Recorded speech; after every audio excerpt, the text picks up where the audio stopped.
Electronic ಮತ್ತು social ಮೀಡಿಯಾದಲ್ಲಿ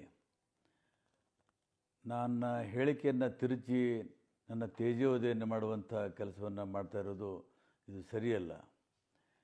ನಾನು ಇವತ್ತು ಕೆ ಆರ್ ಪೇಟೆಯಲ್ಲಿ ಯಾರೋ ನನ್ನ ಆತ್ಮೀಯ ಸ್ನೇಹಿತರಿಗೆ ಮಾತನಾಡುವಾಗ ಸಿದ್ದರಾಮಯ್ಯನವ್ರ ವಿಷಯ ಪ್ರಸ್ತಾಪ ಆದಾಗ ನಾನು ಕೆಲವು ಅವ್ರ ಬಗ್ಗೆ ಮಾತಾಡಿದ್ದೇನೆ. ಅವರು ಲಕ್ಕಿ ಲಾಟ್ರಿ ಇತ್ತು, ಸಿ ಎಮ್ ಆದರು ಅಂತ ಹೇಳಿದೆ.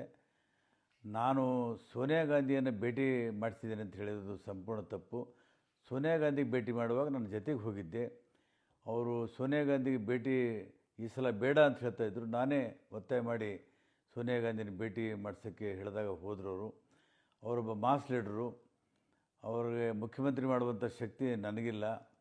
ಅವರು ಮತ್ತು ನನ್ನ ಆತ್ಮೀಯ ಸಂಬಂಧವನ್ನು ಹಾಳು ಮಾಡೋದಕ್ಕೆ ಕೆಲವರು ಉದ್ದೇಶಪೂರ್ವಕವಾಗಿ ಪ್ರಯತ್ನ ಮಾಡ್ತಾಯಿದ್ದಾರೆ. ಏನು 9 ಜನ ಶಾಸಕರು ನಾವು JDS ಬಿಟ್ಟು ಅವ್ರ ನಾಯಕತ್ವದಲ್ಲಿ ಕಾಂಗ್ರೆಸ್ ಸೇರಿದ್ದೀವಿ.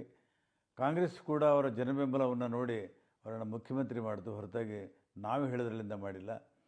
ಇದು ಸಿದ್ದರಾಮಯ್ಯನವರು ನಮ್ಮ ಸಂಬಂಧ ಹಾಳು ಮಾಡೋದಕ್ಕೆ ಕೆಲವರು ಮಾಡ್ತಾ ಇರೋದು ಸರಿಯಲ್ಲ ಅಂತ ನಾನು ಹೇಳ್ತಾ ಇದ್ದೀನಿ.